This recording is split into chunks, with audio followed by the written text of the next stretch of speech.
34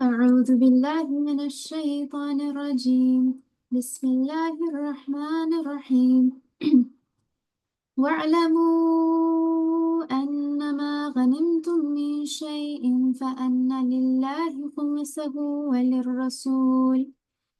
وللرسول ولذي القربى واليتامى والمساكين